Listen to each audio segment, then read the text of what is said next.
నమస్తే వీటీవీ ప్రేమికి స్వాగతం. తెనాలిలో దళిత యువకులు మైనారిటీ యువకుడి మీద చేసినటువంటి పోలీసుల దాష్టీకానికి సంబంధించి గడచిన కొన్ని రోజులుగా రకరకాల చర్చలు వస్తూ ఉన్నాయి. అంటే అసలు నడి రోడ్డు మీద అత్యంత పాశవికంగా పోలీసులు కొట్టడం అనేటువంటిదే ఇది దాదాపుగా ఎప్పుడో బ్రిటిషర్స్ నాటి కాలంలో పోలీసులు చేసినటువంటి ఒక దౌర్జన్యాల్ని దాష్టీకాల్ని గుర్తుకు తెచ్చేటువంటి అమానవీయ సంఘటన. తదనంతర కాలంలో పోలీసు వ్యవస్థని చాలా రిఫైన్ చేసుకుంటూ వచ్చింది భారత ప్రభుత్వం. ఆ విధంగా రాష్ట్రాల్లో కూడా ఫ్రెండ్లీ పోలీస్ అనేటువంటి ఒక నినాదం ఇవన్నీ కూడా పూర్తిగా గాలికి ఎగిరిపోయి ఈ రోజున ఎంత నీచాతి నీచంగా అంటే ఎంత పాశవికంగా ప్రవర్తిస్తున్నారంటే పూర్తిగా చట్టాన్ని చేతుల్లోకి తీసుకొని నడి రోడ్డు మీద ఎంత దారుణంగా మరి బాధేస్తా ఉంటే పోలీసులు మరి దాదాపు అసలు ఈ పాటికే న్యాయస్థానాలు ఈ కేసుని సుమోటోగా తీసుకోవాలి. ఎందుకని మరి ఆ పరిస్థితి జరగలేదో నాకైతే తెలియదు. బహుశా వారి దృష్టికి వెళ్ళలేదో లేకపోతే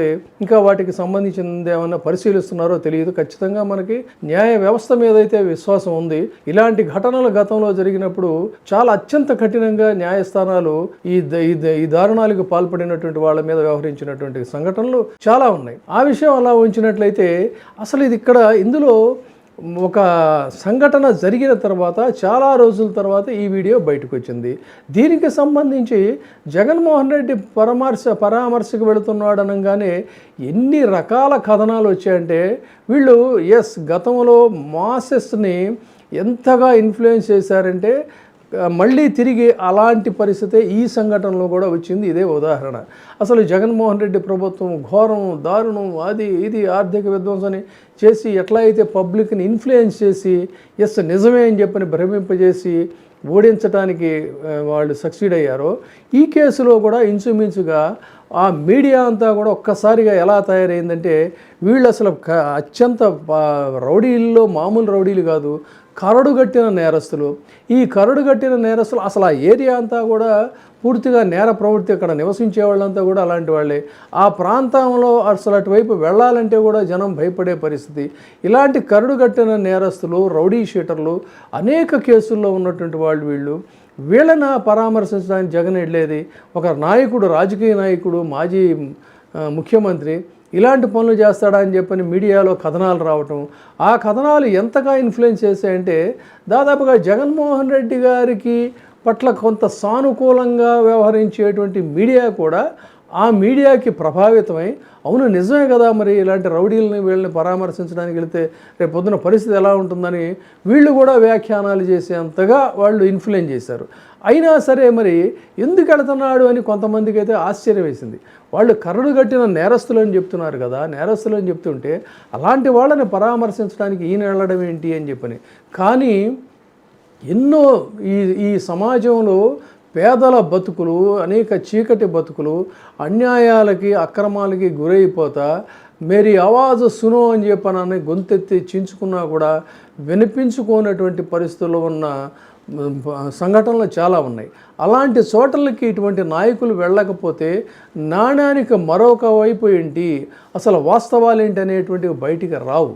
కాబట్టి ఇవాళ జగన్మోహన్ రెడ్డి కనుక అక్కడికి వెళ్ళి ఉండకపోయినట్లయితే వాస్తవాలు తెలిసే కాదు.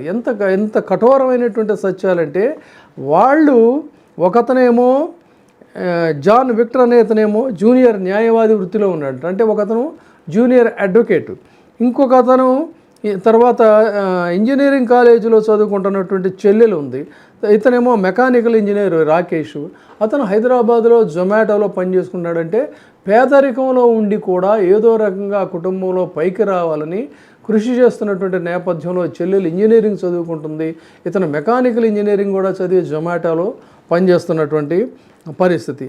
ఆ విధంగా ఇంకొక అతనేమో మాజీ రిపోర్టర్ కొడుకు. ఇలాంటి కుటుంబాలని కరడుగట్టినటువంటి నేరస్తులుగా వీళ్ళు గత కొన్ని రోజులుగా ఇష్టారీతిన వీళ్ళు చెప్తూ ఉన్నారు. కథనాలు ప్రసారం చేస్తూనే ఆఖరికి వాస్తవాల గురించి మాట్లాడేటువంటి మీడియాను కూడా ఇన్ఫ్లుయెన్స్ చేయగలిగారు. ఇది జరిగిన వాస్తవం. ఇక ప్రభుత్వంలో ఉన్నటువంటి వాళ్ళు మాట్లాడే మాటలైతే అసలు మనకు అనవసరం. ఎందుకంటే ఎక్కడ వాళ్ళు ఒక న్యాయంగా కానీ ధర్మంగా కానీ హేతుబద్ధంగా కానీ వ్యవహరిస్తున్నటువంటి తీరు అనేటువంటిది పూర్తిగా లేదు.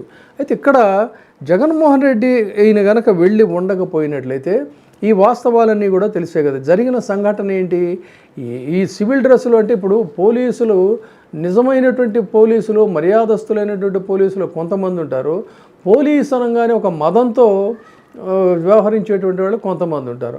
ఆ విధంగా సివిల్ డ్రెస్సులో ఉన్నా కూడా తామేదో పెద్ద ఘనకార్యం సాధించేవాళ్ళం అనేటువంటి దీంతో ఎవరితోనో అక్కడ గొడవ పడుతుంటే యంగ్స్టర్స్ కాబట్టి వీళ్ళు, అందులో ఒకతనేమో అడ్వకేటు, ఇంకొకతను చదువుకున్నటువంటి ఇంజనీరు, ఇలా వాళ్ళు వెళ్ళి అడ్డుకున్నారు. అడ్డుకున్నందుకు అతను అహం దెబ్బతిన్నది.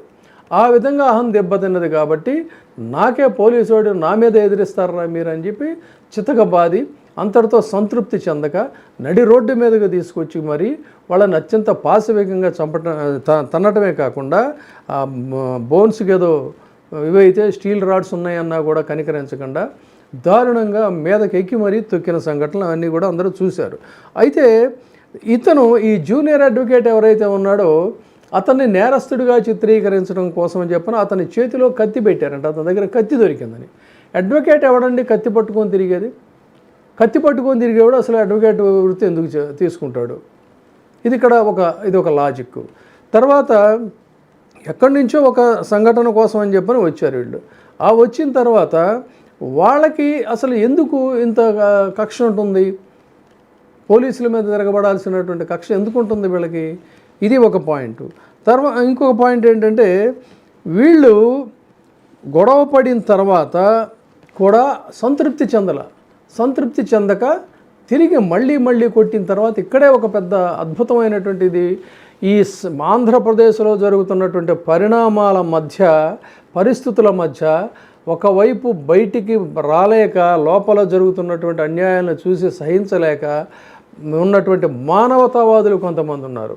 ఆ మానవతావాదులు లాంటి పోలీసు వ్యవస్థలో ఉన్నటువంటి మానవతావాదులే గడచిన సంవత్సర కాలంగా జరుగుతున్నటువంటి దౌర్జన్యాలు, దౌష్ట్యాలు చూసి సిగ్గుపడుతున్నారు. ఎందుకంటే పోలీస్ అనగానే ఒక రకమైనటువంటి ఒక ప్రివిలేజ్.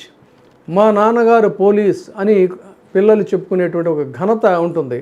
అలాంటిది పోలీస్ అంటే ఒక చిల్లర దుకాణంలో పనిచేసుకునేటువంటి ఒక మహిళ మీద తెగబడి తోసేసేటువంటి ప్రవృత్తి ఉన్నటువంటి వాడా పోలీస్ అంటే నలుగురు వచ్చి అనిపించుకునేటువంటి విధంగా నడి రోడ్డు మీద పట్టుకొని మనుషుల్ని అత్యంత అమానవీయంగా పాశవికంగా కొట్టేవాడా పోలీస్ అంటే?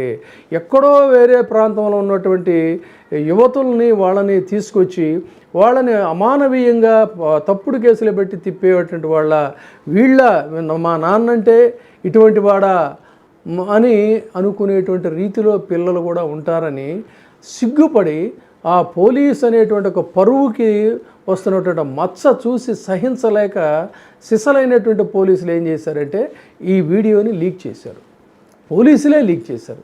ఏ పోలీసులు అయితే పాశవిక వృత్తికి ఒకవైపు పాల్పడుతున్నారో ఆ పోలీసు వ్యవస్థ నుంచే నిజమైనటువంటి మానవతావాదం ఉన్నటువంటి పోలీసులే దీన్ని బయటపెట్టారు. ఇలాంటి వాస్తవాలన్నీ కూడా జగన్మోహన్ రెడ్డి అక్కడికి వెళ్ళి ఉండకపోయినట్లయితే బయటపడేది కాదు. కాబట్టి ఇప్పటికైనా సరే నేను విశ్వసిస్తుంది ఏంటంటే న్యాయస్థానాలు ఖచ్చితంగా ఈ కేసును సుమోటోగా తీసుకోవాలి. ఎంపీ ఇచ్చినటువంటి ఫిర్యాదు మేరకు జాతీయ మానవ హక్కుల కమిషన్ కూడా దీని పట్ల దృష్టి సారించాలి. అంతేకాకుండా ఇందులో వాళ్ళందరూ కూడా అట్రాసిటీ కేసు, తర్వాత షేమ్, అది కూడా ఆయన మాట్లాడాడు. వాళ్ళని అవమానపరచడం పబ్లిక్లో, వాటికి సంబంధించి తర్వాత ఒక రకంగా చంపేయాలని చూశారు. ఆ రకంగా అటెంప్టివ్ మర్డర్గాను ఎస్సీ ఎస్టీలను వేధించినటువంటి కేసులు, ఇలాంటివన్నీ కూడా వాళ్ళ మీద అప్లికబుల్. కాబట్టి ఖచ్చితంగా ఈ నేరస్తులను ఇప్పుడే సబ్స్క్రైబ్ చేయండి, లైక్ చేయండి, షేర్ చేయండి. WEIGH TV ప్రైమ్, నీ ఉత్తమాభిరుచుల సమ్మేళనం.